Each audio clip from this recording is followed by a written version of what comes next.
টলিউডের জনপ্রিয় পাগলু খ্যাত অভিনেতা দীপক অধিকারী দেব এবার চলচ্চিত্রের মাধ্যমে প্রথমবারের মতো পরিচালক হিসেবে আত্মপ্রকাশ করতে যাচ্ছেন। দেশু 7 সিনেমাটিতে অভিনয়ের পাশাপাশি প্রযোজনা ও পরিচালনাও সামলাচ্ছেন তিনি। দীর্ঘদিন পর মান অভিমান ভুলে পর্দায় ফিরছেন একসঙ্গে দেব শুভশ্রী। তাদের নতুন এ রসায়ন দেখতে মুখিয়ে আছে বাংলা সিনেমার দর্শকেরা। বর্তমানে এ জনপ্রিয় তারকা জুটি দেশু 7 সিনেমার শুটিং পর্ব শেষ করে ফেলেছেন।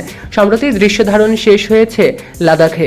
এরপর এক ব্যতিক্রমী ভিডিও তৈরি করে এ তারকা জুটি আবারও নস্টালজিক করেছেন দর্শকদের। মূলত অনেকদিন আগের ব্যবসা সফল সিনেমা রোমিওর সুপারহিট গান কবে আইবে আমার পালারে, কবে দিমো গলায় মালারের তালে নেচেছেন তারা, যা সিনেমা প্রেমী দর্শকদের নিয়ে গিয়েছে এক পুরনো দিনে, করেছে নস্টালজিয়ায় ভরপুর।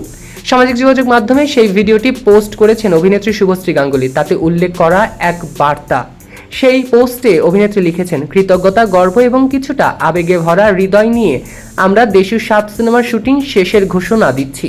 যারা এ সিনেমায় নিজেদের সর্বস্ব উজাড় করে দিয়েছেন তাদের সবাইকে ধন্যবাদ। শুটিং হয়তো শেষ, তবে সিনেমাটি নিয়ে পথ চলা এখনো বাকি। ভিডিওতে দেখা গিয়েছে একটি খোলা রাস্তায় দাঁড়িয়ে রোমিও সিনেমার সুপারহিট গানে তাল মেলাচ্ছেন দেব শুভশ্রী সহ আরও কিছু পার্শ্বশিল্পী। আবহে লাদাখের সৌন্দর্য দৃশ্যমান। এরপর ড্রোন রাইস শট দিয়ে শেষ করা হয় ভিডিওটি। দেওয়া হয় আসন্ন সিনেমা দেশু 7-এর ঘোষণা।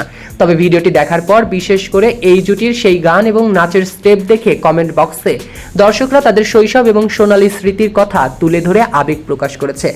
গানটি এবং এই ভিডিওটিতে ইতিমধ্যে 4 লাখেরও বেশি রিয়্যাক্ট করেছে ইনস্টাগ্রামে। আপনাদের কেমন লেগেছে দেব শুভশ্রীকে একসঙ্গে আবারও দেখে কমেন্টে জানাতে ভুলবেন না। সৈকত আহমেদ নূর, সেলিব্রিটি লাইফলাইন।